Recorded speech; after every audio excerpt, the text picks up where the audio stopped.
Voilà, je voudrais saluer toute la population depuis l'Europe, depuis les États-Unis, les pays arabes. Nous saluons tous les de la région du Guémon et du Kabali. Et puis toutes nos condoléances encore à toutes les familles endeuillées à la suite de cette barbarie sans nom qui s'est déroulée au cœur de la sous-préfecture de Guézon. Vraiment nos condoléances. Et nos condoléances encore aux familles endeuillées dans le village de Fangolo. En tout cas, que Dieu veille sur le peuple. Ouais, nous sommes au cœur de notre émission. Ici, on parle de notre émission Café du Soir. Et nous recevons sur le plateau de cette émission l'artiste professionnel Madjer de Zia. Voilà. Madjer de Zia, c'est lui qui est effectivement en blanc avec son képi. Et puis, juste après Madjer, nous avons celui que vous connaissez très bien parce que il n'y a pas de cela longtemps qu'il nous vient de la France. Il s'agit de l'international Alain Magnon. Et le seul artiste qui a fait plusieurs pays de l'Europe pour le moment, celui qui a battu le record en termes d'implantation de la musique tradie moderne. Voilà, et c'est une fierté d'être aussi avec Alain Magnon. Il est venu accompagner son jeune frère, l'artiste Madjer. Voilà. Madjer a fait sortir un morceau qui aujourd'hui est en train de faire du boom dans tous les espaces. Aujourd'hui, ce morceau qu'il a dédié à maman Bavoyi Pélagie, à tous les Bavoyi et à tous ceux vraiment qui sont de la famille de maman Bavoyi Pélagie. C'est un morceau qui leur a été dédié pour leur rendre un hommage, un vibrant hommage. Mais au-delà, c'est pour leur dire encore un grand merci pour tous leurs bienfaits. Un morceau vraiment qui est fait avec d'excellentes mélodies, un très très bon morceau qui nous passionne. Vous aurez la possibilité d'écouter aussi ce morceau au-delà de la famille Bavoyi, de tous ceux qui sont de la famille autour de maman Pélagie, résident en France.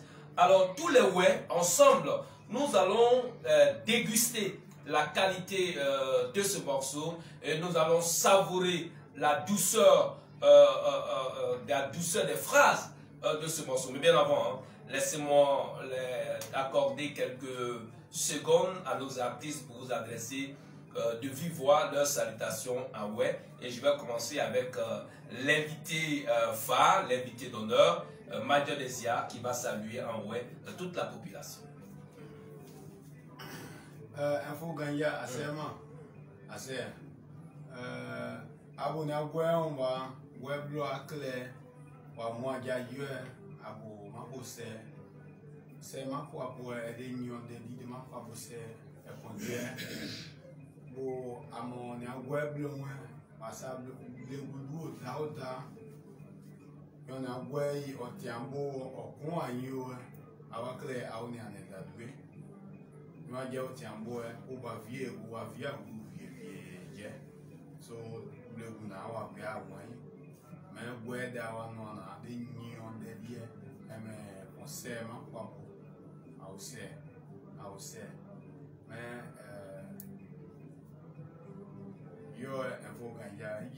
on va élever un peu la voix, Madjer, parce que là tu n'es pas en train de parler avec tes copines. Alors parle comme monsieur toi. Do ebia duma do dibo ma doé ma bayi parce Bavoyi Pélagie me wa 20 iroye wa kre e ma doé do ma do de na do wa kre taba mais ebdo ba do de giona giono e de nyo akle do boye wonke. D'accord, Madjer n'a pas encore donné ses salutations, il est en train d'expliquer le morceau qu'il a dédié. Et là, je t'ai dit de saluer tous les je reviendrai tout à l'heure à toi. Alain Magnon, l'artiste international, nos salutations. Ok. Madjer a oué Jilba de Clubby, nous n'avons pas de débat. Rouabo, Auxerre pour dire, Aboukewa Moya, Auxerre. Aoussé, Gemoy, Cavalier, Gouéman Cleba, et pas Boussé. Et moi, dans Noisian, et Goué à nous. Mais, dis un Cleba, discussion sur soi dit. Son dé à Yadi Pan en blanc. Beignet ou Yéma aidé. Ni même en Samon, Blé non, les Abba, Blé non, mon Sanimo, Abba Cleba. On a publié, on a bodité, on a déjà pas. Mas abakle ni mo so aja di pa boye so jo bon oyeje jo se bon oyeje beye wuye oyeje nyo so apedi me ipa wuse ne o yobu na de ino mo ja yi se ma je de se a amuna so ade wi yeble de di je ma de yi. Voilà. Alors, Madje, monsieur Obla, il faut saluer tous les ouais en ouais. Il faut gagner. Mache gwe wakle kada kandina gwe iba ona ina gwe blo ani an ba gwe ye ipo abuse dawa mama le dawo da bwa ni asable bubu e de da ni amu ni awo nyo ti ambo mo gwe e do ni awo e ko se ma po abo na ya de son de ni fa ni son soaba a ya di wulo de a son de di pa do di de sanya kreba na de sanya esi nyonwa ina nye de o de ba obwa enya de jene o ye je de son de di mais abo maman des artistes maman ba vo impela ni adie maman doso oche e po abo se kine e po abo se ao ser do a iria duma ao ser o a desenhar mais soit au point Voilà, alors comme je l'ai dit, nous sommes sur le plateau de notre émission dénommée Café du soir. Voilà, Café du soir. Voilà, alors donc je vais dire à tous les ouais, plutôt à tous ceux qui ne sont pas des ouais et qui nous suivent. Nous avons des amis BT, des amis gourous à qui nous avons donné l'information et qui sont en train de nous suivre depuis leur position géographique. Il s'agissait des salutations que les artistes sont en train de donner en ouais à tous les ouais. Voilà, et nous n'avons pas encore démarré. Voilà, l'artiste Alemagno, on a dû oublier quelqu'un dans les salutations. Oui. D'accord, on y va. Madoï, maman des artistes. Je l'ai dit, besoin de là. Aoussé à mon blongon. Aoussé. Je dis, il faut. Bon, nous déposer un point, il y a des connaître, non? Ouais, nous paye. Marie-Noël, il veut Babou Bléa. Aoussé, bon. Maman, il y a une position pour ça. De maman, berger qui mou. Maman, paye mou. Mais nous déposer. Yo, il y a tout. Ouais, nous paye pas Aoussé, né? Ade bayi. Assez Mado. C'est quoi te bayi? Assez bon, ok, y'en a. Au point, mango. On est à Nibago. Voilà, c'est fait, les salutations. Paul Gouley, Jean Jaurès Didier, maman Roseline Gunama, fils Zeraban, je vous salue, bel respect pour vous. Voilà, Christ Emmanuel, salut, maman Julie Gogo, voilà, tu es venu assister ton jeune frère, maman Pélagie, tous les Baboïs. Anissé de Zéo depuis Zéo, sois salué, tu es notre correspondant. Tu es journaliste au groupe Info Gagnant. Nous sommes fiers de toi. Merci beaucoup. Voilà. Alors, comme je l'ai dit, il s'agit vraiment d'un morceau. Alors, ce morceau, comme je l'ai dit, vraiment a plu à tout le monde ici à Abidjan. Et depuis quelque temps, nombreuses sont ces personnes qui veulent écouter ce morceau dédié à Maman Pélagie et à tous ses frères et sœurs, ses parents. Alors, qui veulent aussi les écouter hors d'Abidjan. Et donc, on leur a dit, attendez d'abord qu'on puisse faire la dédicace de ce morceau à l'émission. Et puis après, on peut faire en sorte que tout le monde puisse avoir vraiment ce morceau. Alors, on va demander à Madje, le morceau que tu as fait. Alors, pourquoi tu as décidé de faire un morceau spécialement à l'hommage de tous les Bavoïs, de Maman Pélagie, de tous ses frères, ses sœurs. Voilà. Et ça, il faut l'expliquer en vrai. Moi, je le dirai tout à l'heure à tous les BT, les Doula qui nous suivent. Info Gagnant, KDI, DDI, les niao et des do et dou et des là mais famille pas voyer pour les do na ouais et men zaide Emma bayi Emma doé parce que bonnement doé bonne famille lui des nions o dia de bona ka maju die kanu o mazio que de na mando amekano donc de accrémano ga o blé bona ye doublé ye info ga ya doublé océan et mon dia bona de na maje c'est bien doublé ni demande de na demande de maïno mais de son mais nion o doit ma vous dire ina mais quoi il est noyé au moins non.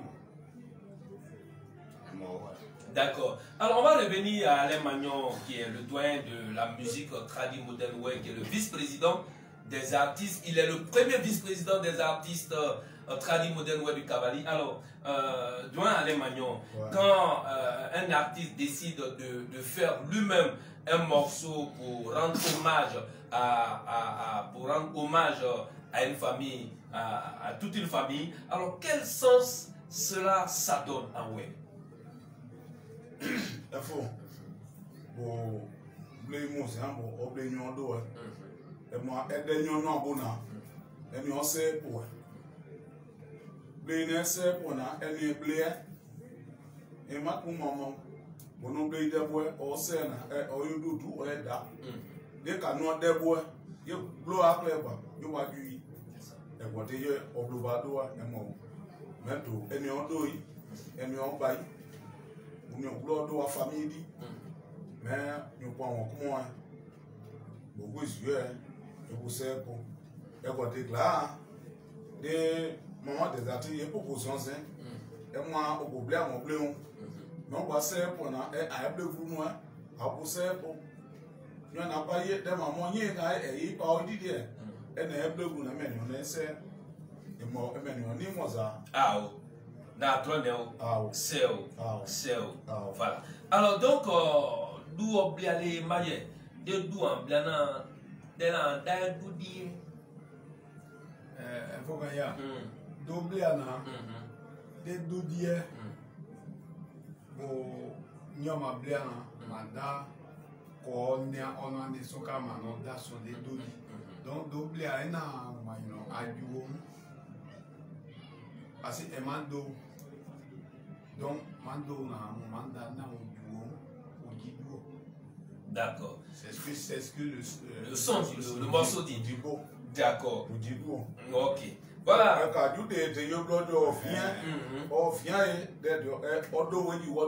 C'est ça. Ah, très bien. Ok. Marie-Viviane Yepao, super maman, bonsoir. Et puis voilà, bien des choses à toute la petite famille. Nazio Rodrigue, j'étais à ton anniversaire, mais tu n'as pas cherché à me voir là. Donc tu dois faire un deuxième anniversaire, obligatoirement, pas à l'année où tu es né, hein, mais maintenant pour que tu te rachètes. Voilà. Et voilà. Bonsoir et puis bienvenue, fidèle frère, merci beaucoup. Pile Nessere, bonsoir. Voilà. Alors mon oncle Florian Baboyi, merci beaucoup d'être là. C'est vraiment une fierté pour nous. Voilà. Maman Kossadel. Merci beaucoup. Que Dieu vous bénisse en ma qualité d'apôtre de Christ. Que Dieu vous bénisse. Merci d'être là. Siamé Ida Tia, merci beaucoup d'être là. En tout cas, dans ce remerciement, il y a bénédiction dedans en même temps. Voilà. Alors, Eddie Bruce Fayez, merci beaucoup. C'est une fierté pour nous. Voilà. Maman Roseline Gunama, que Dieu te bénisse. Voilà. Alors, Ruth Gwede, voilà. Merci beaucoup. Je savais que tu allais être là et c'est pas étonnant. Voilà. Alors, Madjer, nous allons démarrer parce que les gens attendent maintenant, n'est-ce pas?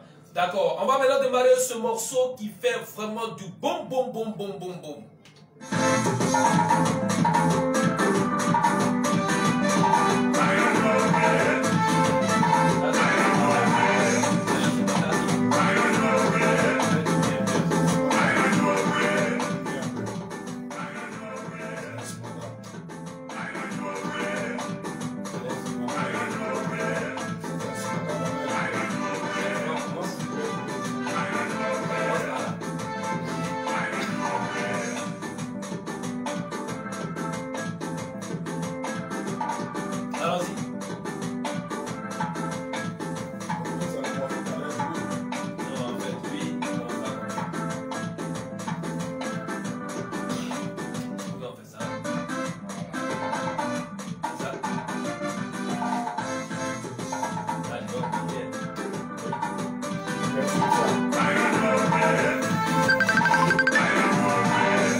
Voilà, vraiment, on a écouté ce morceau, ça c'est pas dans son sens instrumental, on l'a écouté dans toute sa composition.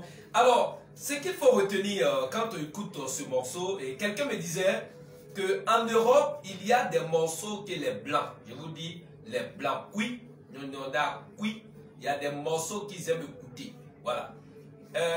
Oui, non, d'où est Poidon, ici à Mené, donc, boum, boum, boum, boum, boum, boum, boum, boum, boum, et moi, dit, Pierre, non, moi, bon, plus, où est décalé? Voilà. Voilà, exactement. Donc, ça, c'est un morceau qui, le son, la mélodie, c'est tout ça qu'on sent professionnel. Le morceau a une douceur de profondeur 100 degrés. Et ça, c'est formidable. Et quand vous regardez au niveau de la tendresse de ce morceau, vous voyez que sa tendresse correspond exactement avec la passion de l'âme. Vous voyez? Donc, la douceur du morceau fait plaisir au corps et la tendresse du morceau fait plaisir à l'âme. Vous voyez? Et c'est dans ça qu'on découvre la qualité d'un artiste professionnel. Sans même compter que au niveau de la densité, l'esprit même se retrouve.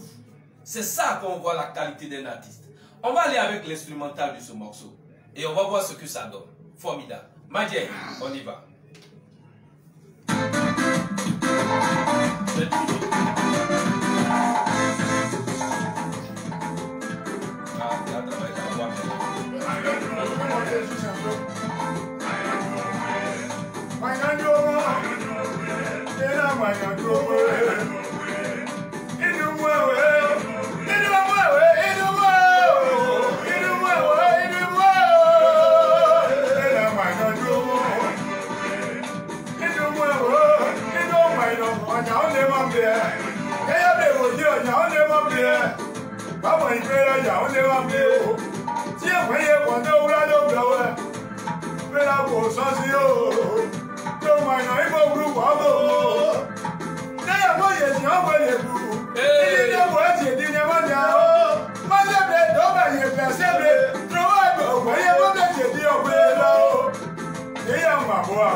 Je stoppe un peu.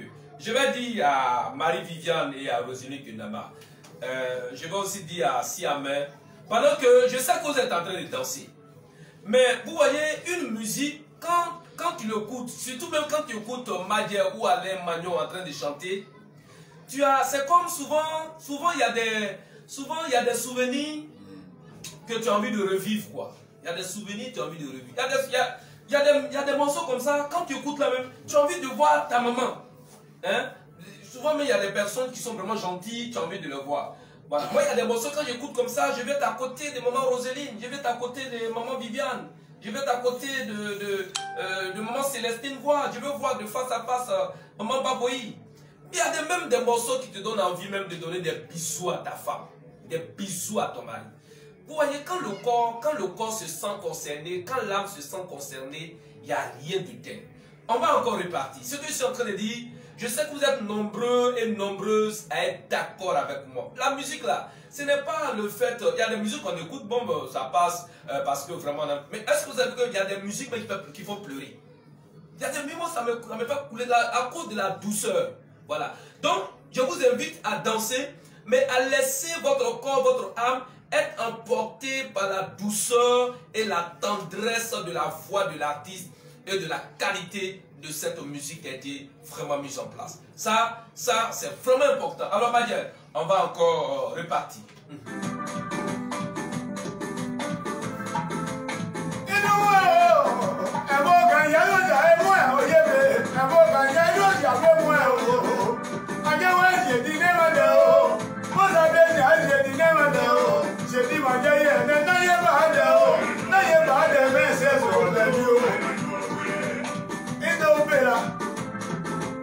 Báwo ìgbéra tí èwọ̀ yẹ àwọn oyè bèèrè tí èwọ̀ yẹ àwọn ọmọ ẹyẹ bèèrè ṣọlọ ilé wà sádà lọ́gbọ̀n ọ̀gbọ̀n àti ẹyẹ ní èdè ayọ̀ àbọ̀ pé àwọn ọmọ eré adùn àánú yíyan o. Òkú ọ̀sàdé ọjà jàǹdà àmú ẹ̀mẹ́ màá yẹ sí àbí. Èèwò àádọ́ àwọn bẹ́ẹ̀ àwẹ̀ tó wẹ́wẹ́ bẹ́ẹ̀ àwẹ̀ tó wẹ́wẹ́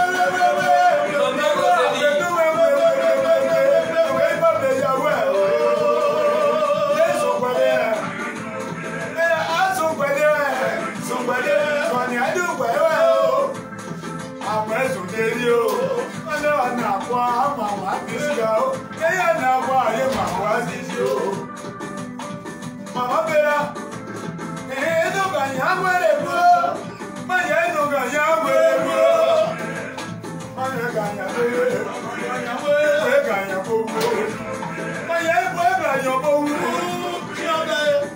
tinha daí, bago impera pau yondeu, bago impera pau yondeu, Florian, chegou, tinha daí, e não foi nego.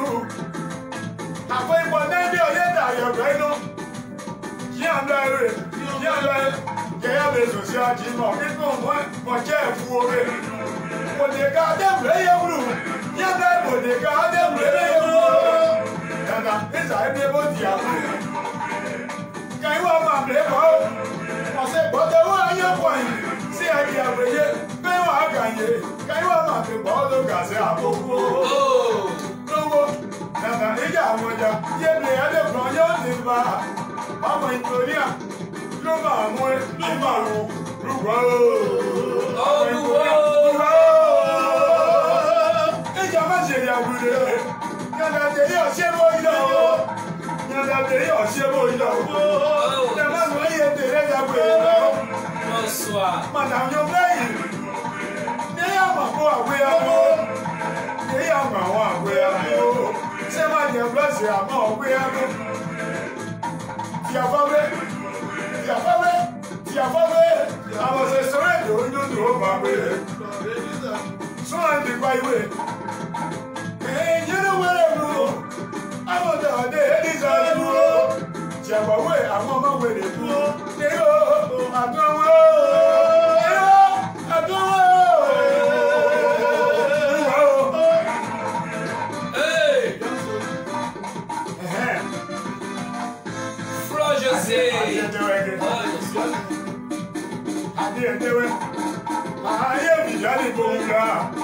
Non, adieu Vianoué.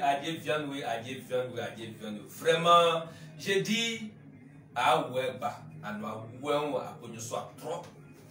Parce que l'honneur, la voix là. Je ne sais pas pourquoi Dieu a décidé de nous donner la voix en termes de musique en Côte d'Ivoire. Mais quand Madiaota Blessou, quand j'écoute ce morceau là, nous mis à des gaisons, nous voyons, nous bas, et nous voyons. Vraiment, c'est un morceau qui est plein de douceur.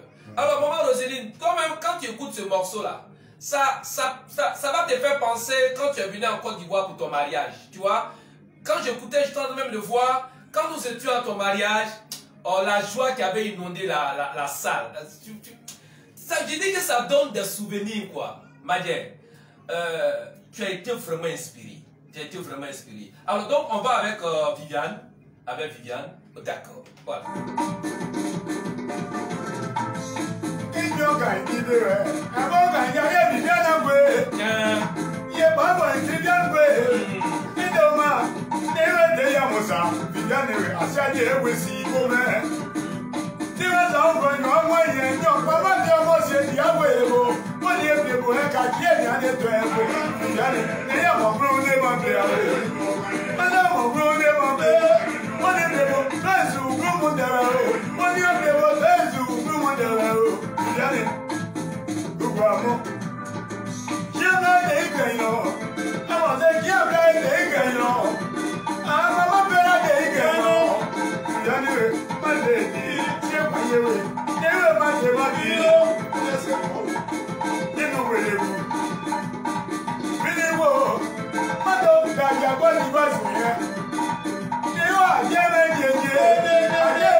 tout cas, ça m'a marqué. Il don't mind, ouais, son père, ouais. Ma son père, ouais. Il s'est gâteau, il est bien. Il s'en m'a donné de maman et son. Aïe, d'ailleurs, il m'a donné de maman. Maman, il dit qu'il y a. Maman, il dit qu'il y a.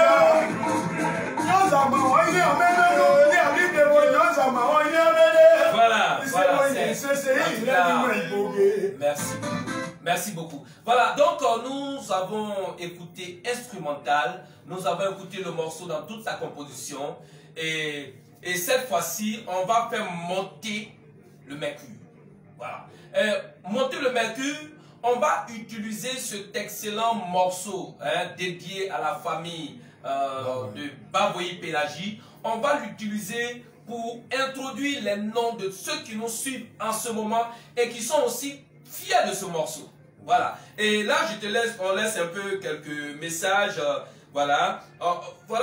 Maman Rosine Guélaman dit que Maman Pélagie, une dame au grand cœur. Voilà, une dame au grand cœur. Quand quelqu'un a un grand cœur comme ça, c'est une personne qui partage tout. Alors, Madjer, moi je te donne des noms avec ce morceau puissant là et on fait monter le mercure. N'est-ce pas? Merci beaucoup. Voilà, on y va. Ça c'est dans sa composition. On finit avec ça là-bas. C'est un peu...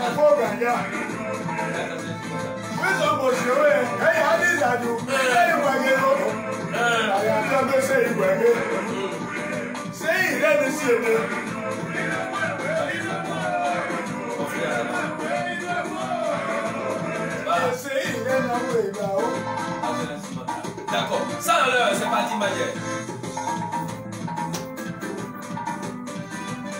Maman Marie-Viviane Yebao.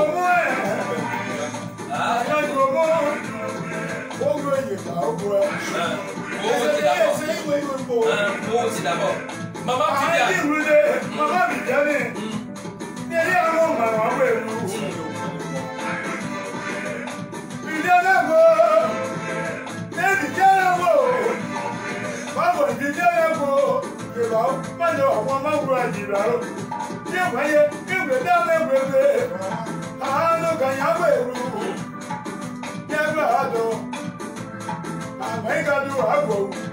Maman Jeanne Gilibo. Maman Chirida, oye Chiribwe, yedo wo rubu. Ah oh. Dani anje me paye. Sei ire ni pe o jejeje. Sei ire ni pe o jejeje. No mo de bo ni de me yo. Paye ge no mo de bo ni de me yo. Na bo ganja bo ni de me wa. Si mo mo gbo joje. Na ina se so ja o be ni. Ni de do ge mo di be ni. Mo ni na da wa so sai dia dia ga blo. Sei ya ina mo je je. Ìyẹn ayé yeyeyeye no mado sọ̀nsì ooo èyí yẹ wọ́n sẹ́ o yàní ọ̀gbùgbọ̀ ẹ̀ o ní ọ̀gbùgbọ̀ ooo ìyẹ́lẹ́gbọ̀ gbùgbọ̀ ooo mado àmúyé mi ayé mado àmúyé mi ayé kàkà èyí àgùdé. Maman Roseline Guenama. Ayé Guenama wéra. Yawe, kama ya nono paye, obesi bobo masaje. Kena mane bote, mama Roseline bote. Nero, kama mane igi ame o. Oye ba oye je o. So ba bi e oye boya so ni o. Boya so ni o. Boya so ni o. Nina ka oye gbe o. Abe aye so be yo mele. Sibla buwe aye sude. Rose buwe. Bobro we. Nyawo ye we ye mo ganja. Siame Ida. Ida jede. Ase siame dizayu.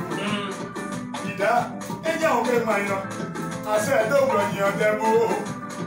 La kwanya do ye. Kabwa ka yo so sia da se ma ye bo ani da ye bo yiri ni ase mo ya no mo ase bo so won ko ya no ri e ase bo so won ko Gaia. Ìwọ̀nyí àbọ̀nà dépò. Ní àga ayé fi o, sojú àpá ẹdí èbò Yéṣu ni o. Sojú àpá ẹdí èbò Yéṣu ni o. Èbò Yéṣu ni o. Ìdá. Ìjà wọn ni yàwó. Vieille Marie. Moye bien. Moye tètè wẹ́rẹ́. Moye tètè Marie wé. Àjẹ́ wẹ́ inú báyà dàwà náà. Òwe mọ ní ìlú ìmọ̀jọ̀ ọmọ yẹn. Moye màmá Marie wé. Yèyí àtún ọmọ o. Àkẹyàn àtún ọmọ o. Ìjẹ́ òun dẹ́bi àwọ̀. Léwé dàpọ̀ akéyí kò bó wù o. Dàpọ̀ sókè ayé owó jẹ̀bù. Dàpọ̀ wẹ̀gẹ̀ ayé owó sùn o. Ìyá kàyà abúlé. Nation Rodri. Iye dájọ́ wé. Iye dájọ́ wé. Kọ́lé dìbàgá yáde dìbàgá. Dìbàgá ní ọmọ máa ń ṣe sábò kan yó. Lónà wọn kè fún àṣà wọn. Wọ́n ní yóò dáyà kéèsè ẹ̀ṣẹ̀ o. Dájọ́ àṣà o. Ròdìgì gbòòbò. Ròdìgì gbòòbò. Ròdìgì gbòòbò. Ròdìgì gbòòbò. Ṣé má jẹ bọ́ọ̀lù wọ̀ o? Florian Bavoy. Guidé. Guidé.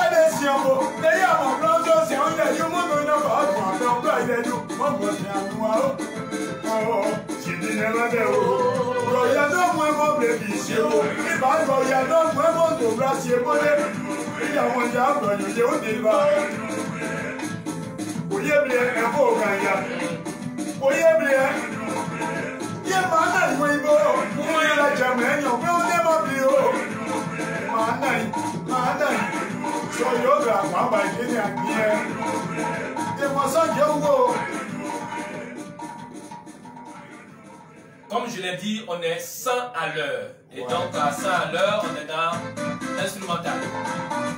Il n'y a pas de problème. C'est bonne heureuse année 2021 qui est là.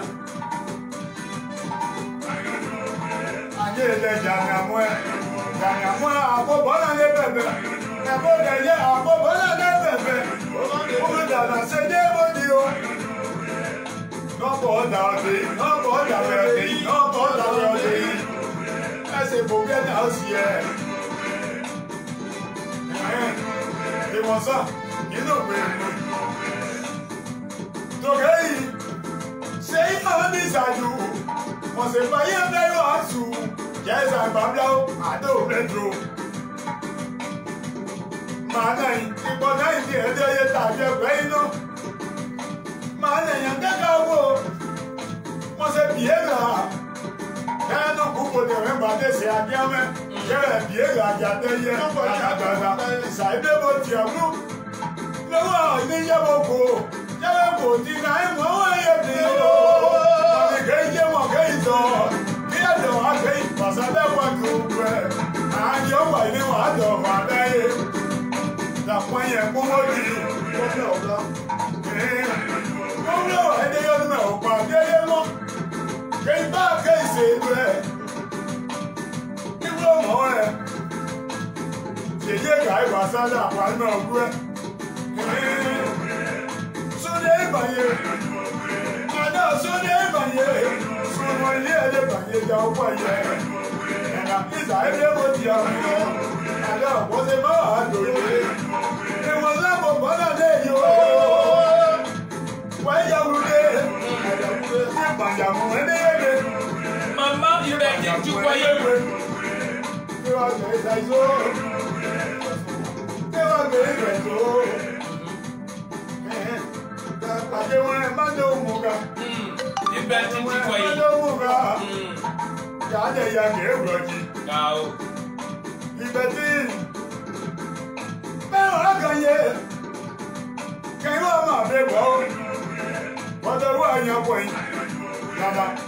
ça devant Diallo, pour faire même au Québec. T'as pas yaki. Nous avons un boy. Mais on s'y a fait. J'ai gardé yon blé gamin. Eh, maman, il dit, tu viens quand encore même? Combien tu as fait ça, Média? On passe. Qui a un yao, Canada? Ils ont bien beau Diallo. On passe. On va aller. C'est quoi c'est? Payeji. À moi, ma blé, bonjour. Vous êtes bien, il y a des problèmes. Ok, Majeur, on va essayer un peu de lire quelques messages qui permettent. Nous sommes sur le plateau de notre émission Café du Soir. Alors, les cafés du soir qui sont achetés, on va lire quelques messages. Voilà, Florian Bavoy, mon oncle à moi, hein, c'est mon oncle à moi. Voilà, mon oncle personnel. Voilà. Il dit, alors je viens de déposer 20 000 francs sur ton Orange Money, 5 000 francs à Alemagnon, 5 000 francs à Infogania pour juste rafraîchir vos gorges. En tout cas, merci beaucoup la gorge, voilà. Mais on rafraîchit même la gorge, mais ça c'est notre bonne heureuse année. Formidable. Voilà, alors donc c'est ça. Alors nous avons l'autre message de bonne fin d'année avec maman Viviane Yipao. Voilà, quand j'ai dit maman Viviane, dit non, j'ai déjà chanté, j'ai dit mais tu as chanté, j'ai dit mais c'est elle qui est bavouée. D'accord, bavouée, très bien. Alors elle te donne 30 000 francs et puis elle donne 10 000 infos gagnants. Voilà, et maman Bavouée Pélagie, actrice principale de ce morceau, te donne 50 000 francs et 15 000 francs à info gagnant. Voilà, ça va nous permettre de combler un peu le vide de l'électricité, de base, tout ça. Et puis voilà, vraiment je viens d'un voyage, j'ai fait Giglo, Bangulo, je suis venu précipitamment à Abidjan à cause de la dédicace de ce morceau dédié à la famille de Pélagie et de ce que ce morceau va faire plaisir à tous ceux qui nous suivent en ligne. Et puis aussi, nous sommes à quelques pas de la fin de l'année 2021. Sur le fond de ce morceau, je garantis que personne de vous ne sera emporté par l'année 2020. Nous tous, nous allons entrer dans l'année 2021 au nom de notre Seigneur Jésus. Voilà. Alors, Madia, nous étions là, quelques messages. Voilà, alors donc on a dit, on a fini avec Hubertine Tikwayi. Bon, maintenant, nous allons partir avec, on a fini avec Roselyne Gunama, c'est ça? Oui. D'accord, je t'ai dit tout à l'heure que quand tu chantais, ça me donnait le souvenir où maman Roselyne Gunama est en train de célébrer son mariage. C'était le mariage du siècle à l'époque, c'était vraiment le mariage du siècle. Elle a mis le paquet et ça me donne vraiment ce beau souvenir avec ce morceau, c'est vraiment beaucoup.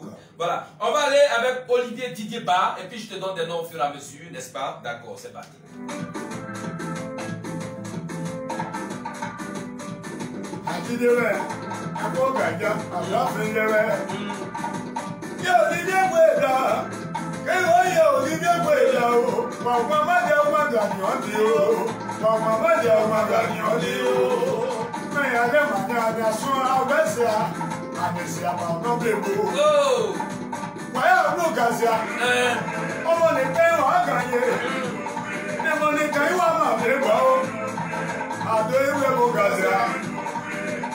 Olivier, Olivier Guedaro, on est non dans les ébranles, on est non dans les ébranles. Il y a un derrière. Bon, Diawondia qui d'abord, voilà. Voilà, alors maman Marie-Viviane donne 50 000 à Alain Magnon, tout ça. Alors, tu nous rappelles un peu ton numéro Orange Money. C'est le combien? C'est le 58. Le 58, laisse-moi écrire Majeur, voilà, ton numéro le 58. 47. Voilà, 58 47, oui. 10. D'accord, 10, j'arrive. 10, oui. 46. D'accord, 40 plus 6, voilà. Alors donc je mets artiste majeur, voilà, artiste majeur, bonne fin d'année, voilà. Artiste majeur, voilà, bonne fin d'année, voilà. Alors c'est ça, voilà. Alors voilà, c'est ça. Alors 58, 47, 10, 46. Voilà. Alors donc, au fur et à mesure, je te donne les messages qui nous parviennent. D'accord, on repart encore. Et cette fois-ci, on va avec maman Denise Gueye. Voilà. Ça, c'est pas une maman au grand cœur. Voilà, maman Denise Gueye, elle n'a pas... c'est pas une maman au grand cœur. C'est une maman au cœur de diamant. Tu sais comment on lutte pour avoir l'or? C'est pas facile. D'accord. Donc, c'est pas facile d'avoir l'or. À plus forte raison, le diamant. Le diamant. D'accord. Un cœur bien grand, on sent en diamant. Hein? Oui. Très bien. Alors, c'est reparti. Hey, bonsoir.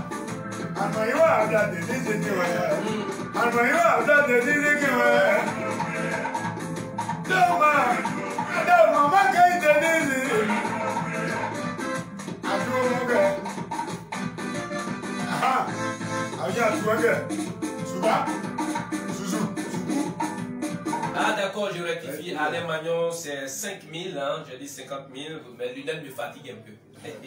Alors c'est parti avec maman Denise Gueye.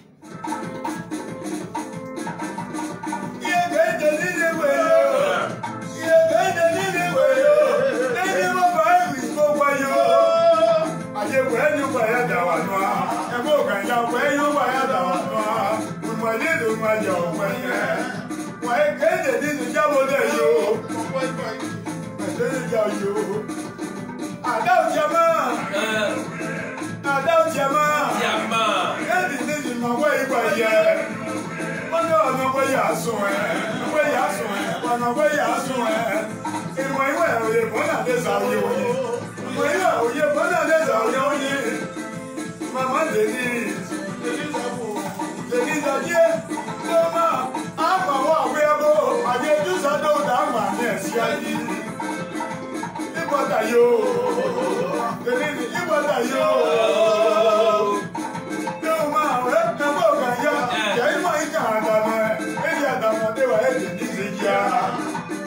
Masonao, Masonao, Masonao, Masonao, je suis déjà béni. Je suis déjà béni. Moi, brother, non, et moi, il y a beaucoup de ça. Il y a ça, il y a.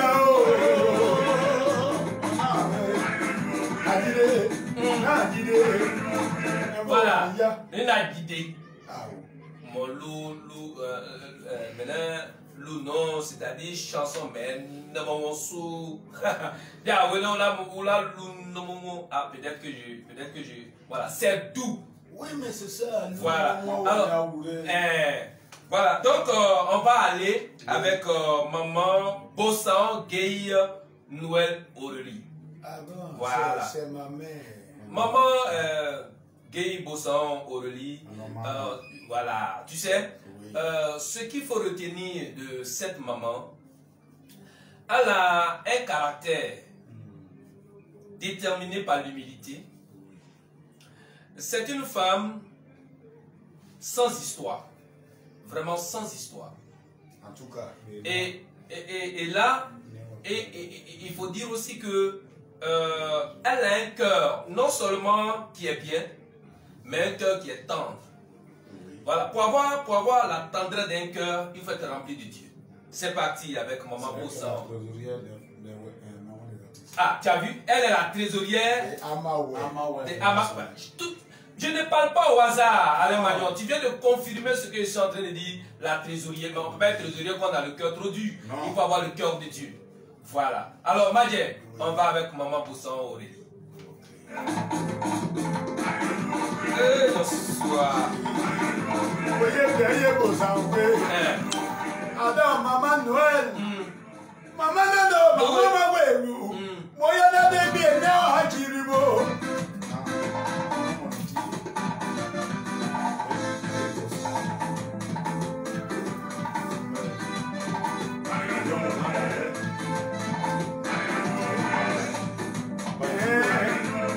Modeya, ebo gaya.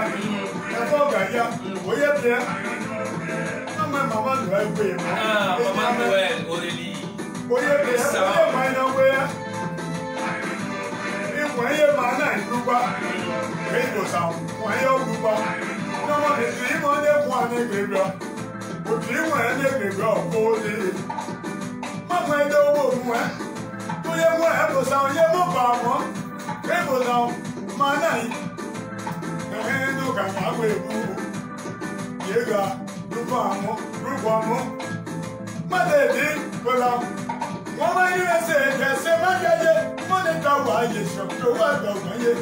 Ọ̀pọ̀ ìyá ní ìsàlùjọ́. Wọ́n lè gà ní ọ̀wọ́ epo. Má ṣe lè yóò wà yé gbẹ̀sẹ̀ bẹ̀. Màmá yóò gbogbo. Àjà tó bí àṣà méjì tó ayé. Yẹ wá bẹ́ẹ̀ ṣèrò ẹ̀. Ṣẹ́gun náà máa sọ mọ̀ sí. Wọ́n jáde yòó. Ibẹ̀ yóò gbogbo. Yẹ máa náà ìwé. Bàjúwé. Sọ yọ̀ọ̀la. Tó yẹ pé ọ̀yẹ́gbẹ́ bọ́ọ̀bẹ̀ o. Bí èyí sọ̀nyà ẹ̀ bọ́ọ̀bẹ̀ ọ̀dọ̀ ẹ̀ mọ́. Wọ́n ní bàjá kèé wọ́n. Bí o mẹ́lẹ̀ wọ́n. Wọ́n dẹ́ ìrọ̀lẹ̀ wọ́n wọ́n kó blé bọ́. Kò sàgbọ́n jẹ́ sálẹ̀ tẹ̀. Bàjá kèé wọ́n. Wọ́n yé yan dé. Wọ́n dé ìdámọ́ bá ìmù sí a. Wọ́n bí wọ́n ìdíje ẹ̀wọ̀ fún ìdámọ́ ẹ̀sìn ẹ̀sọ́. Bàjúwé. Ibu ọ̀sẹ̀ o. Bàjá kèé wọ́n. Ibu mú ọ̀sẹ̀ o. Yé mú ọ̀sẹ̀ bò. Ọ̀sẹ̀ o. Wọ́n yẹ mú ọmọ dáa. Nígbà tó ẹ̀ lè bọ̀ bí ike. Yé mú ọmọ jẹ́ ẹ mọ́. Ní ọyọ́ ọdún ìṣáájú. Yẹ̀wà gẹ́yì. Yẹ̀wà sọ. Ní ẹ̀nà ìwọ̀ kásíá. Àdá ìfọ̀ ìmọ̀ ya kèé wáyé. Ìpa ọmọ ya kèé so wáyé. Tànà ìwọ̀ mọ́ wá. Ipò tẹ̀yà. Èyí ti ìbọ̀. Tẹ̀yà jáwà ilé yẹ́bọ̀ tẹ̀yà. Gbogbo ọmọ ẹ̀ dúdú ẹ̀ ní ìṣáájú. Àwọn ọmọ wèrè bó. Àwọn bàjẹ́ Láyé bìí. ayé bàjẹ́ dá. Adé ọ̀gbọ̀n yẹn kèé mú ọ. Adé ọ̀gbọ̀n yẹn kèé mú ọ. Àdánù ọ̀táyé. Sùkè yáde ibẹ̀. Yóò yẹ ká ẹ̀kọ́ náà jẹ́ wọ́n. Wọ́n ṣe máa wà á dòye. Ní ẹ̀kọ́ ìmọ̀ ń mú. Ìjà kànyàgbélé pẹ̀jọ́ dá. Àpá ìsàwọn pálí burúkú.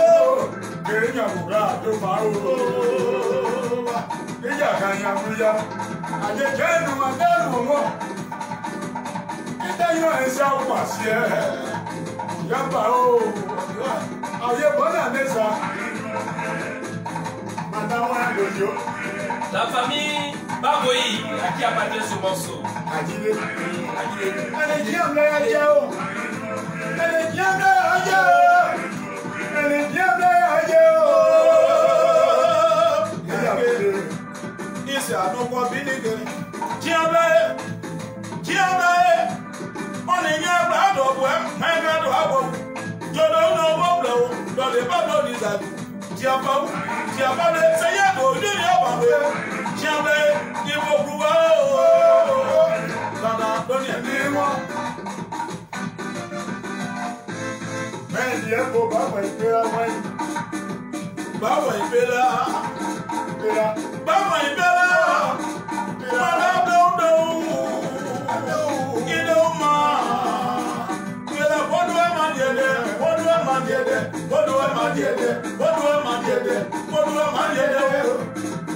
Báwo ni a ní ìlàjú báwo àgbòlẹ̀? Sábà máa lè wá o. Tòyàwó ẹni bàbá kàtí a. Kàyà máa lè wá ìwà gàdá ẹ̀dá. Ilé àpọ̀ àyíwá dé o. Yẹ́lẹ́ kí àfọ̀ àmẹ̀wọ̀ ní wà fún o. Bẹ́lá gbogbo. Bọ́dá bẹ̀rẹ̀, iná bẹ̀rẹ̀ ìzọ́ ayọ̀ sí eyó. Ìzọ́ ayọ̀ sí eyó. Madame Dublé. Dublé tẹ́lẹ̀ sẹ́kọ̀. Iná máa o. Tẹ́lẹ̀ máa wájú ọ̀dà àbúrò o. Dókò o. Madame o.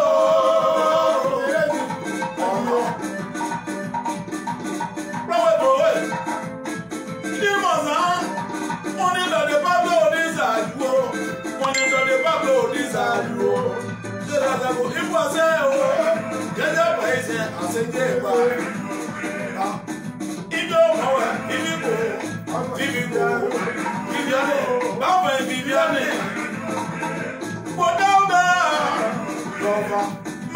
dova, manda dova, manda dova. Manda o desse irmão, não vou bater eu não yeah, c'est ya na bomu asobo. Voilà, c'est ya na bomu asobo. Alors, Florian Baboy. Allez, Magnon. Oh, j'ai un vrai moyen d'essayer vos bords.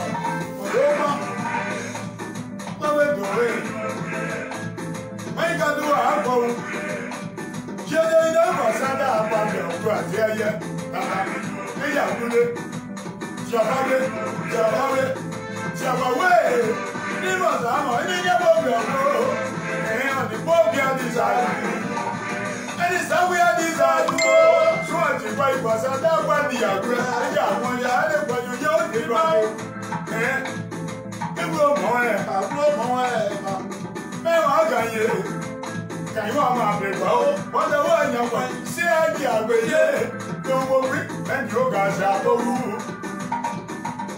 Èyí àwọn dé dáadáa, ìsàwọn bí wọ́n di àrù. Ní ètè rẹ̀ jágbé ìlà o, màdà òjò bẹ́yìn, iná máa lérò. Ẹ̀rẹ́ ti dáwọ́ mẹ́jọ sí ilé, màdà ò dáwọ́ mẹ́sì ilé. Ẹ̀kọ́ ògànjá, ìṣẹ̀ táwọn yẹn ṣe mú.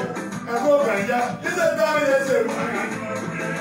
Ẹ̀pẹ́ iná o, máa tẹ̀lé sí ṣùgbẹ́rẹ́ lówó ibẹ̀ ayéjì ayé bọ́nà ní ìsọ̀rọ̀ wáyé máa tún sáró. Gàjẹ́ náà àjàwúlé. Àjàwúlé, àjàwúlé ẹ̀kọ́ ògànjá. Maman Kosa Adel. Iye mama Kosa wé. Iye mama Kosa wé. Maman Kosa Adel. Adéyàwó, mama Adéyàwó, yẹ́wò mádé o, mádé o mádé o. Àjẹwò ẹ̀dọ́kùn àdẹ̀dẹ́, yẹ́wò bò bébé yẹ, lẹ́yìn ọ̀pọ̀ àwọn ṣẹ́yẹ máa zọ̀ ọ̀sẹ̀. Adéyàwó, ẹ̀dọ́kùn náà, sùnpọ̀ ẹ̀wẹ̀ o, ṣé ìmọ̀gà tó lé yìí o, sùnpọ̀ ẹ̀wẹ̀ o, ṣé ìmọ̀gà tó lé yìí o.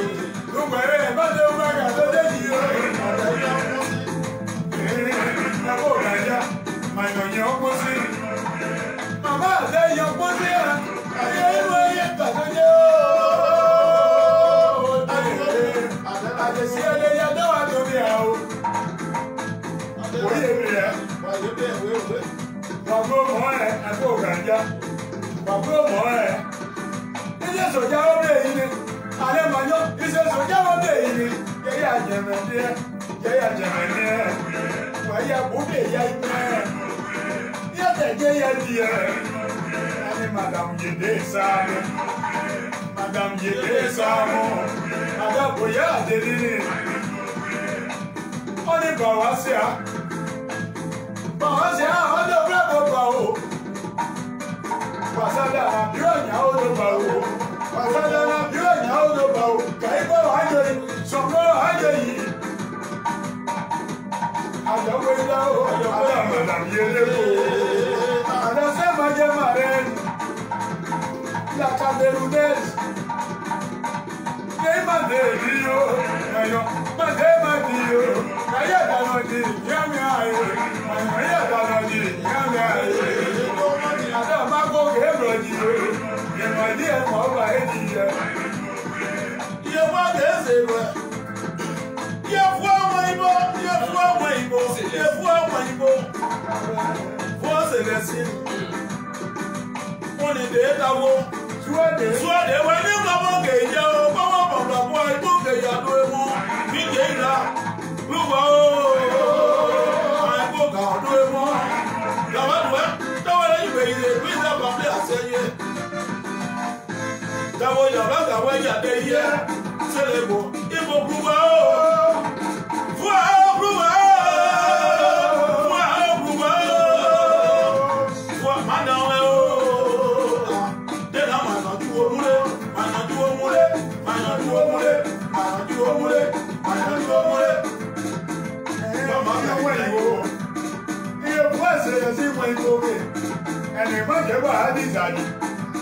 àtàwọn ẹni wà á yan ọmọdé tí wọ́n sàgbà wà á wẹ̀ iná nànà ìsàbí lóde àrùn wọn ní fẹ́gbà wọn ní dùngbà fẹ́gbà tẹ̀lé dùngbà náà kò sọ́mọ́ láti wà ní ọkọ ẹni mẹ́lò kà ó tó má pọ̀ kú.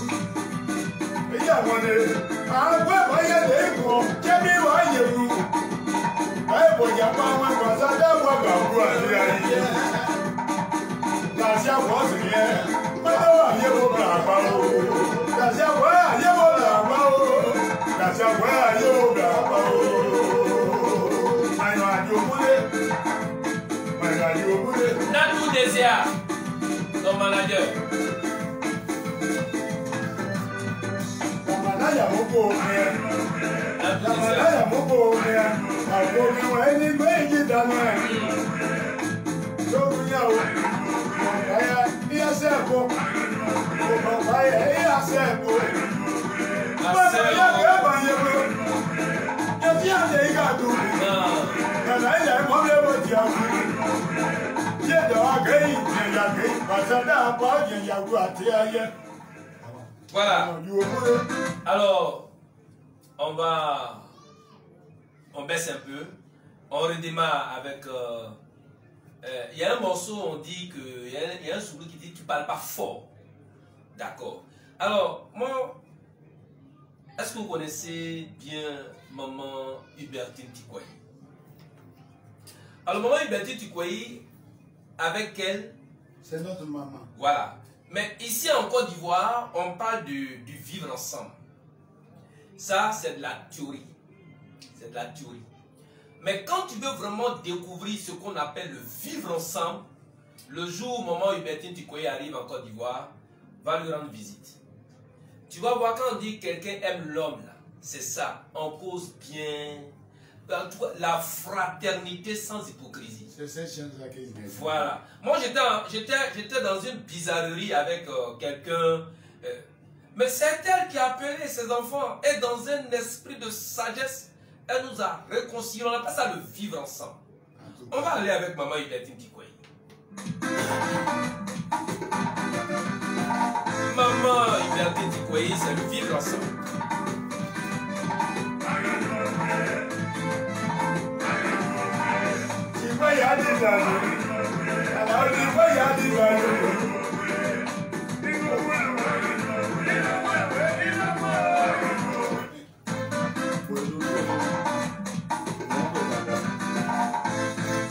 C'est parti. Oh, maman Hubertine Tikwayi. C'est le vivre ensemble.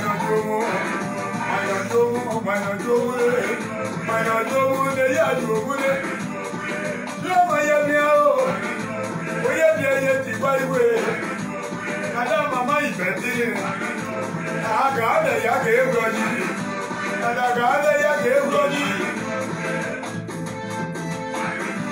Ka bobro, ule dai bobro. Ule gaye, ti waya de gaye, gaye ya de goble. Ata eza ebe wo di agu, aya ma o se. Raja ipe oge wa bai, ya ja o. Suta wa ja ma ba sa da wa ke bre. La belle a dit après. Il y a des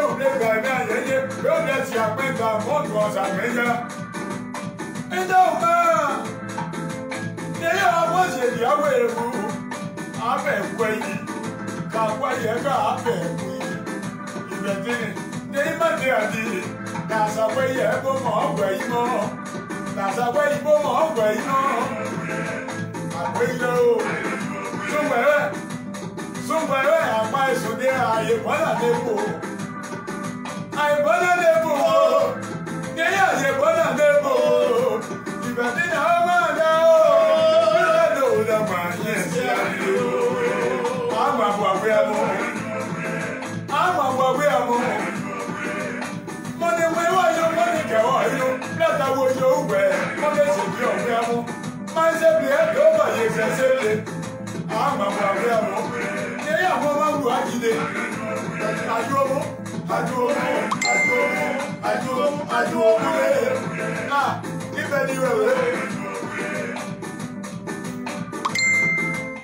Merci beaucoup, Madjer, pour maman Hubertine Tikwayi. Je pense que C'est de ça qu'il s'agit. Alors, je te parle de maman Dorit Goudé. Maman Dorit Goudé, si j'ai quelque chose à dire sur elle, c'est une maman formidable. Une maman formidable. Tu n'as pas forcément besoin de côtoyer de près pour connaître quelqu'un. L'Esprit de Dieu lui-même là peut te dire qui c'est. C'est la même chose. Voilà une mère qui ne cesse jamais de suivre le groupe Info Gagna dans toutes nos activités. Si tu n'as pas un cœur d'amour pour l'homme, tu ne peux pas faire ça. Mais au-delà, ce que je sais, c'est que maman Ruth Goudé, c'est une femme qui aime rassembler. Voilà, elle aime rassembler. Et on ne rassemble pas pour jeter, mais on rassemble pour mettre ensemble et conserver. En tout cas. Une femme au grand cœur. On y va, avec maman Ruth Goudé.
Voilà, Madieu, je vais dire à toutes nos mamans, à toutes nos sœurs, à nos frères ouais, qui nous suivent, je veux vous encourager dans la nouvelle année 2011 à nous suivre davantage, à partager tout ce que nous faisons, partager, et puis soyez nos ambassadrices et ambassadeurs partout où vous êtes.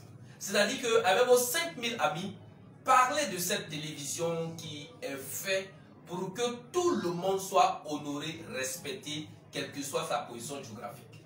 Voilà. Alors, Madieu, tout à l'heure, vous avez dit Maman Célestine Bois. Mais avant qu'on va y entrer là, je te donne le message. Voilà. Dans ton numéro orange, je vais donner à Maman Hubertine Tigoué. Tu m'as dit le 58. Le 58, 47, 10, 46. Voilà. Alors, Maman Tigoué, je t'envoie le numéro orange, monnaie de Madieu. Voilà. Pour que demain, elle puisse vraiment te faire quelque chose. Merci. Wow. Alors, excusez-moi. Nous sommes... mais maman, vous savez, quand les artistes, j'ai un rendez-vous avec les artistes, leur cœur bat. Parce qu'ils disent qu'il faut vraiment, ils ne nous donnent pas à boire. Mais l'eau qu'on doit boire là, on a déjà bu avant de venir sur notre plateau. Voilà, c'est ça qui est la vérité. Alain Magnon me disait, Joe, donne-moi à boire, il dit, tu vas boire. Il faut finir de faire mon travail d'abord avant de boire. Voilà.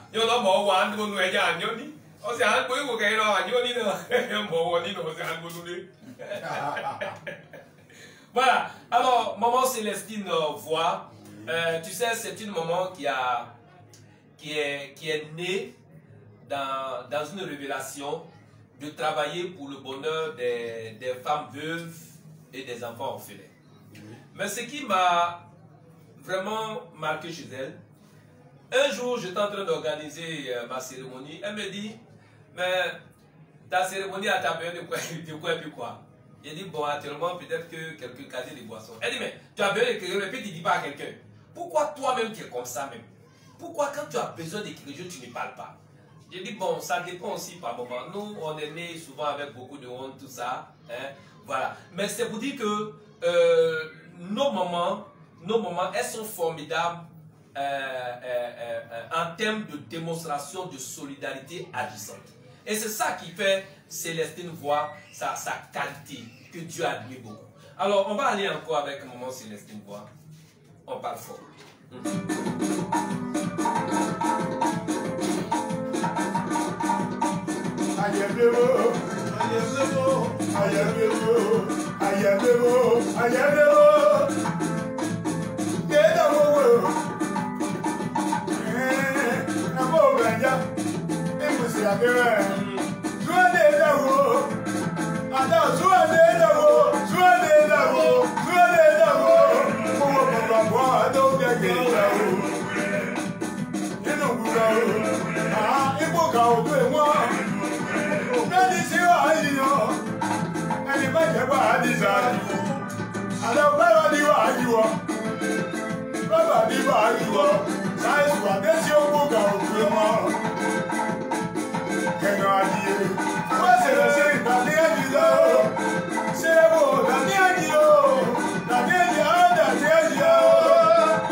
Voilà. Merci beaucoup pour tout ce que vous faites en termes d'imagination. En tout cas, nous sommes en train de déguster certains morceaux que Madieu a fait sortir. C'est un single en guise de reconnaissance à maman Baboyi Pélagie et à toute sa famille. Mais il ne faut pas voir la dédicace de ce morceau qu'au niveau de maman Baboyi Pélagie. Jésus pouvait dire à son disciple, en toute chose, il faut aller en eau profonde.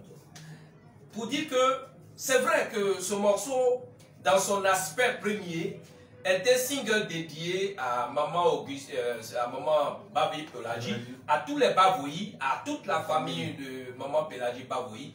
Un excellent morceau. C'est, comme je l'ai dit, c'est en guise de reconnaissance, en guise de remerciement pour toutes les actions posées. Et c'est ce que Roselyne Guenema disait, c'est ce qui doit être quand on a fait beaucoup pour un artiste.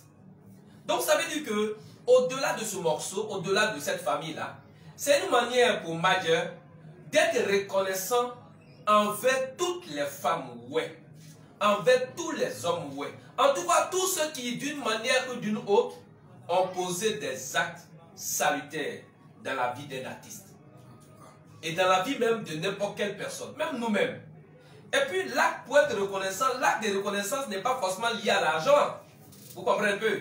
Un bonjour, un bonsoir, un comment tu vas, un ça va aujourd'hui, tout ça c'est extraordinaire et magnifique. N'est-ce pas Madieu? Voilà. Alors donc, et là on va aller maintenant avec maman Michael Siaye. C'est vrai qu'elle est artiste internationale, elle est ambassadrice, mais elle a une carte d'identité qui est vraie. C'est une mère. C'est une mère. Au-delà de son sourire qui peut tuer, qui peut séduire, qui peut réduire, elle a un cœur qui réduit et qui séduit. Voilà. Or, un cœur qui séduit et qui réduit, ça veut dire que c'est un cœur que tout le monde est appelé à aimer. Donc, elle est aimable, sans hypocrisie. On va aller avec maman Michael Siaye. Que Dieu bénisse sa carrière, que Dieu l'élève. On va avec la chanson dédiée à Bavoui et dédiée à toutes les femmes et à tous les hommes. C'est ça, Madame Bolaï. Oui, exactement, c'est Madame Bolaï. Oui, voilà, ça se conteste pas. Voilà, Madame Blekou. Voilà, Blekou. Voilà, mais elle n'a pas un cœur Blekou. Voilà, elle a un cœur, comme je l'ai dit, serviable, aimable, que tout le monde aime. Et c'est ce cœur-là qu'on recherche. Michael Siaye.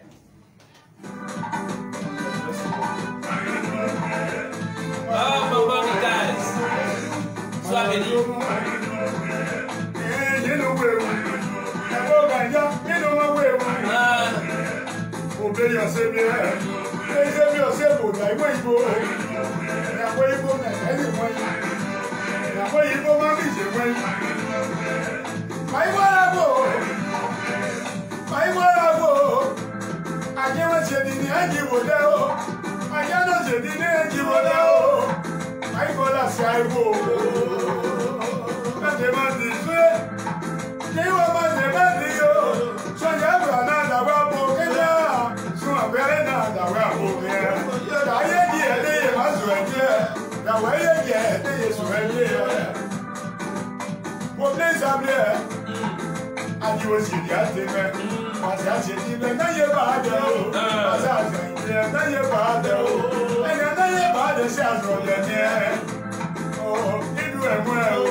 Voilà, moi je te donne le message de maman Michael Siaye par rapport à la nouvelle année. On sait que l'année tire à sa fin cette semaine et il faut que tu aies un peu de poulet. Voilà, alors donc elle te donne 100 €. Merci beaucoup. Voilà, maman Michael Siaye, que Dieu te bénisse. Nous sommes vraiment très fiers. Voilà, alors, Madieu, les mamans, vous allez prêter un peu attention. Il y a un homme qu'on appelle Monsieur Nyepé Zemi. Je te donne son nom. Voilà. Pour ne pas que je fasse des erreurs, parce qu'il nous suit, mais il faut que je vous dise qui c'est. Monsieur Nyapi Zemi. C'est un BT. Voilà.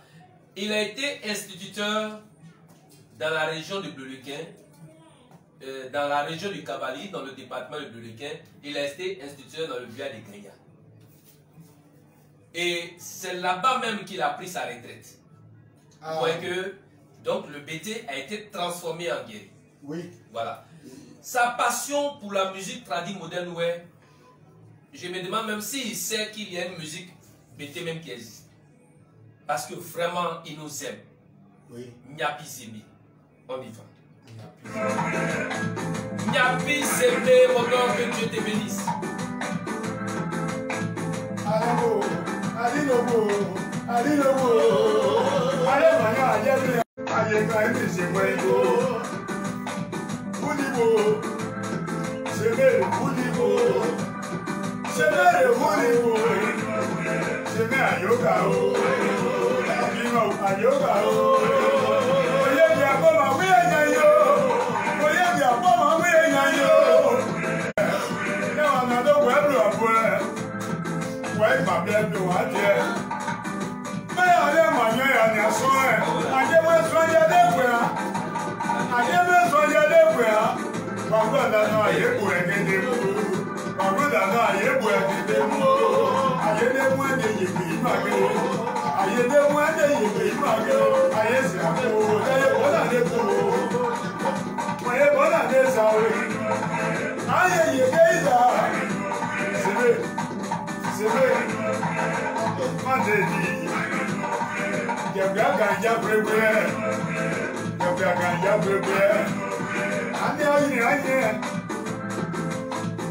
madedi mose se ile aye ai se ke ine e bo ganja e se madoni se iwe bo ganja o se iwe bo ganja o se iwe bo ganja o e se be kamala ga o e se be kamala ga o papa que Dieu te bénisse En tout cas, papa que Dieu te bénisse.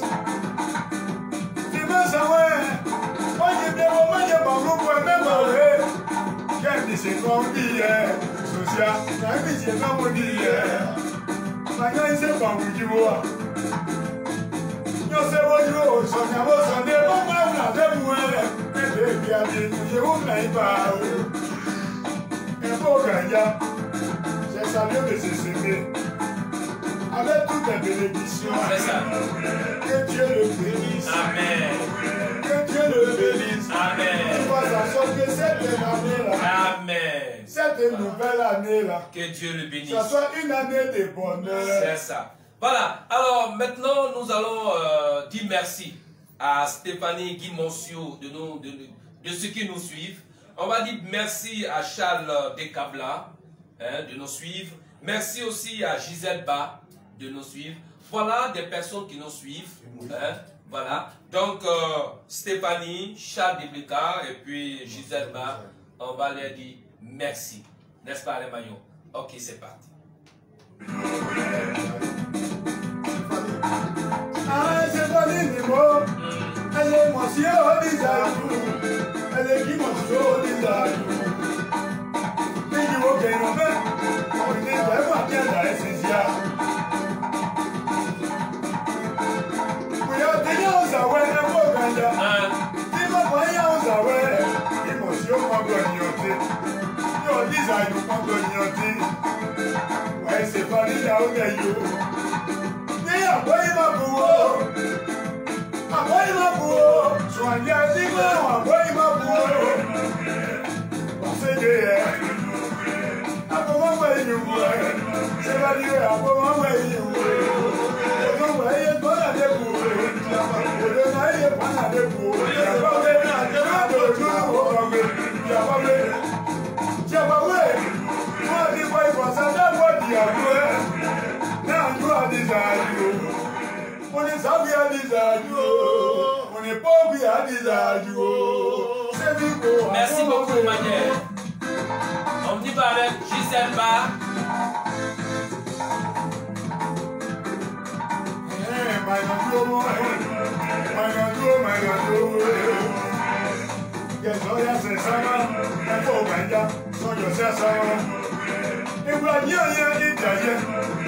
Láyà mú ẹ̀ bó ṣe ní. Ohun ẹ̀yà ilé tẹ, ìmọ̀sán náà tẹ, jẹ̀ máa wọ́n jẹ́ tẹ. Màmá ṣe lẹ́yìn àgẹ́yẹ, ó lè rárá ní bí òun lè òun rẹ̀ tu o. Ó lè tú èèyàn ọdí ìsàlù. Maman Gisèle Ba, sois Ayé sì bénie. lẹ́wọ̀n, ó ní ẹjọ́ òun ọbẹ̀ ẹ̀kọ́ ẹ̀yẹ. Wọ́n á sẹ́wọ̀n jẹ, bíra ẹ̀ màyàn. Tó náà dàwọ̀ ẹ̀kọ́ òkè ẹ̀. Bíra máa ń yẹ̀ sí ìdèsí o. Voyez des programmes, il n'y a pas de formateur. Oui, ma portable dit, on a voulu le faire, mon son. Maman Gisèle Ba, c'est vrai.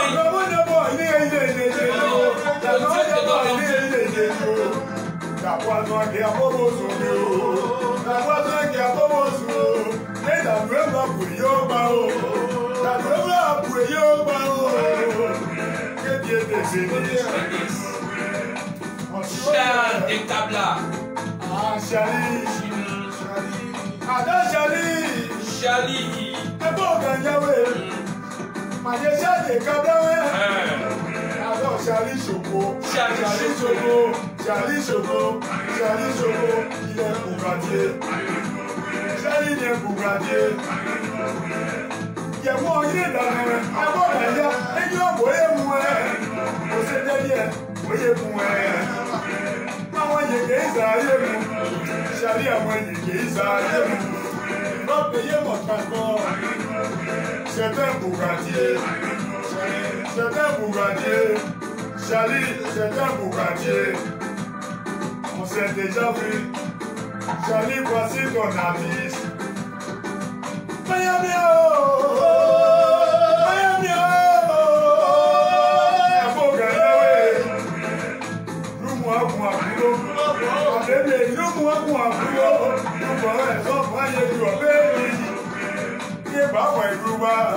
Quelqu'un né à Omer depuis le Maroc. Non, pas loin. Au Maroc, il faut faire.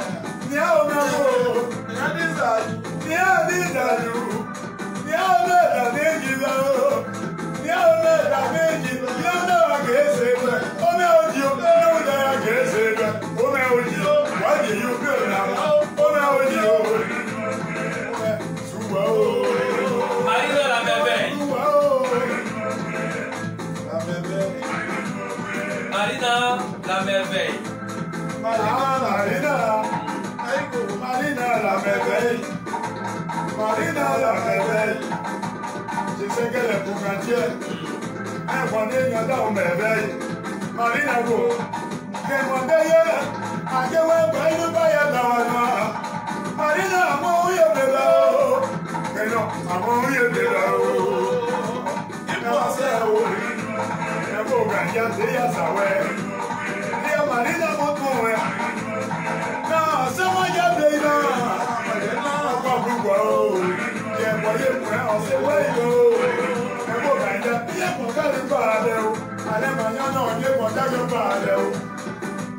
La merveille.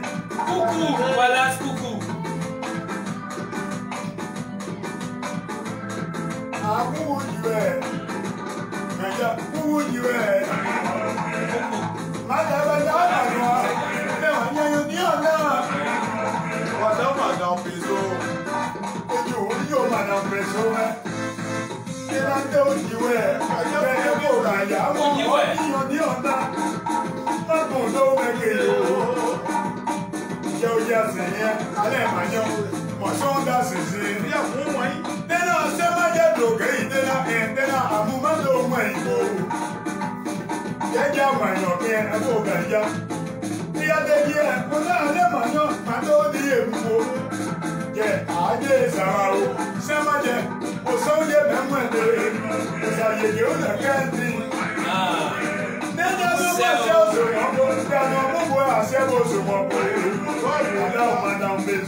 Maman Julien Bozon.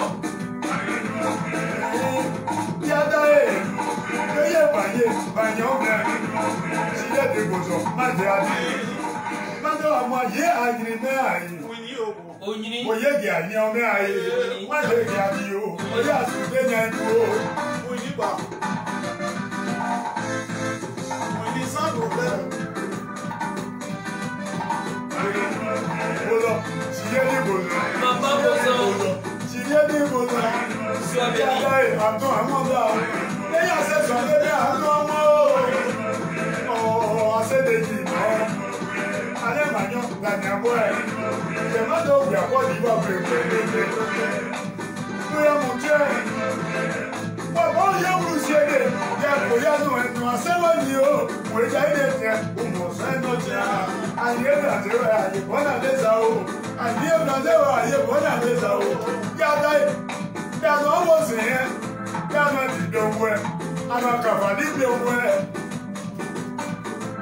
ṣíyẹ́ ní gbòòdò àṣemáyẹ bẹ́ẹ̀ náà ti wọ́n tó owó ẹ̀ àwọn ọ̀gẹ̀ mọ́bí owó ẹ̀ pẹ̀lú òbí àbó ẹ̀ yàtọ̀ bí ní blóblóblóblóbló àwọn bí ìjọ blóblóblóblóbló àwọn yàtì ọ̀dẹ́bó ẹ̀ àwọn ọ̀nà dìde ọ̀dẹ́bó ṣíyẹ́ ní gbòòdò àkáyé bí o ṣíyẹ́ ní gbòòdò àkáyé bí o kò náà ìbí bá dáwọ́ bèyí wẹ́nu àyó bùbàdó dátáwọ́ ìlú rẹ̀ lẹ́wọ́ àyó wẹ́nu àyó ẹni pè àyó ẹ̀ káwọ́ ọ̀dẹ́gẹ́ ìpónà ọdún wọn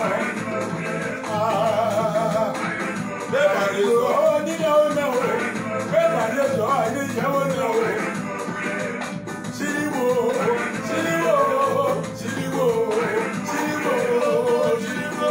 On va aller au Maroc. On va aller au Maroc. On va saluer Madame Niaomé, Marina Mewe. Et puis le Maroc. Marina Mewe.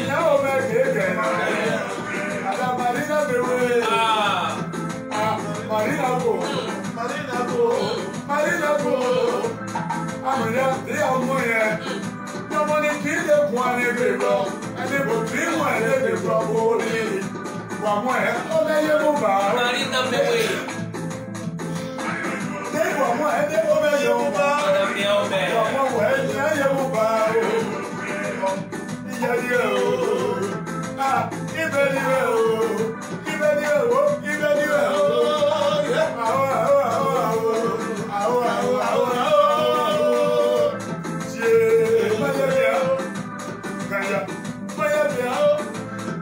Bien le Sicon et puis l'Italie.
Voilà, nous allons maintenant saluer un digne fils du peuple oué. Il s'agit de Thierry. Thierry Bogia. Il a la marine nationale. Thierry Bogia, c'est l'un des présidents de qualité. Il est fédéral au niveau des jeunesses du Guémon. C'est quelqu'un qui a le cœur d'un homme qui est bien, en tout cas, c'est ce que je peux te dire. D'un homme qui est bien. Et c'est quelqu'un qui est beaucoup rigoureux dans la gestion des biens communs. Thierry Bogia, on va lui dire merci. Parce qu'il nous a suivis.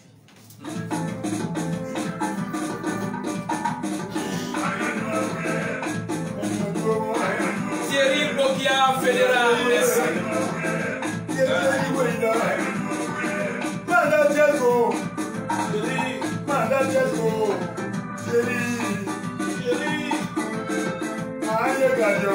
Oh, fédéral, merci.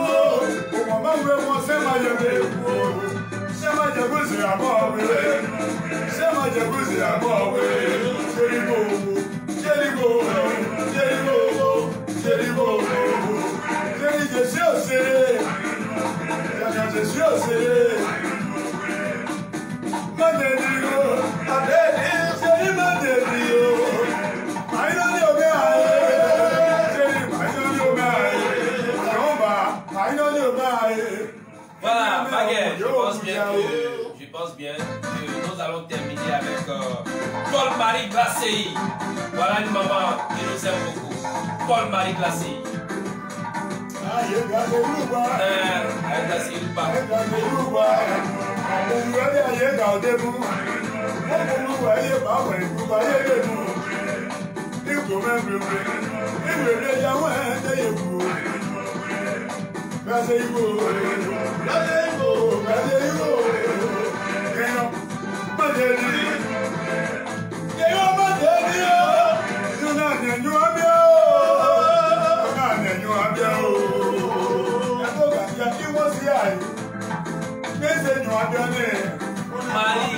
Paul-Marie Glacé. Merci.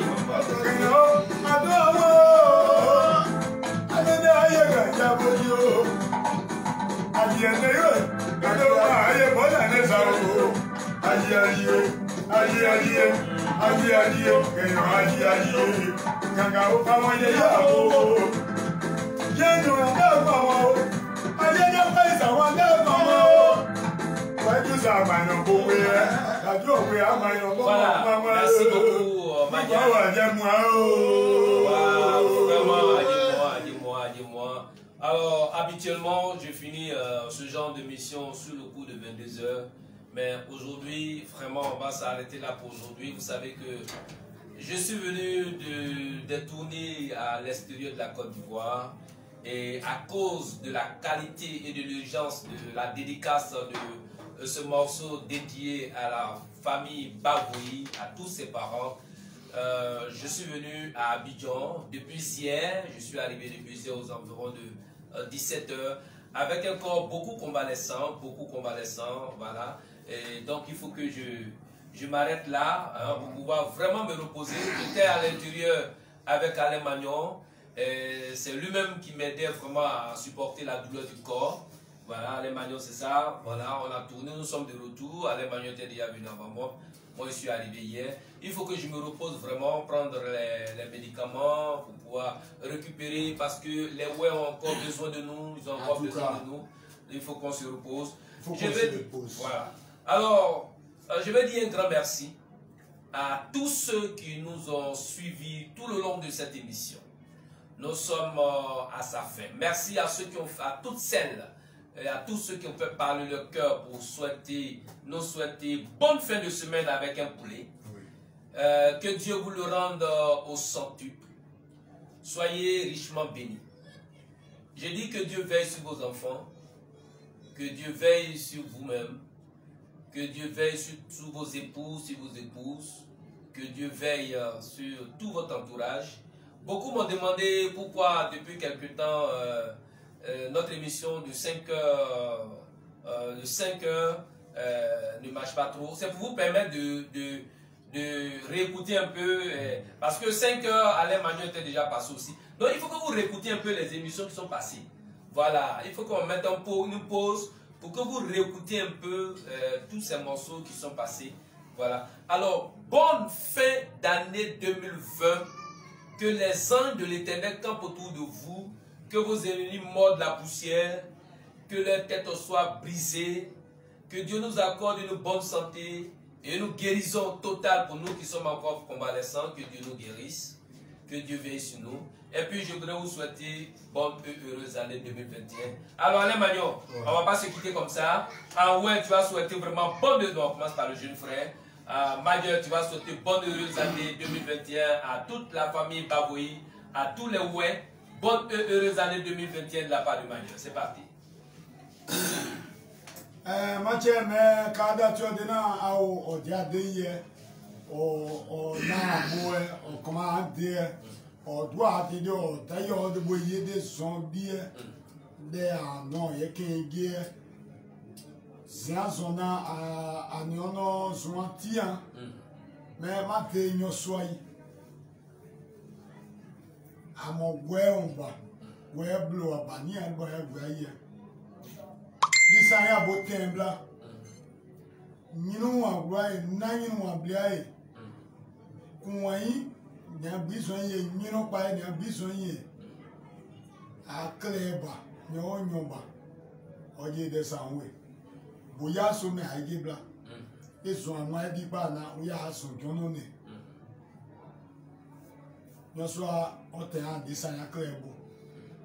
Mo kwa kuzana me. No na mapo anwo, no na mabe enwo di le an kleba si so desi. Ai boya so je.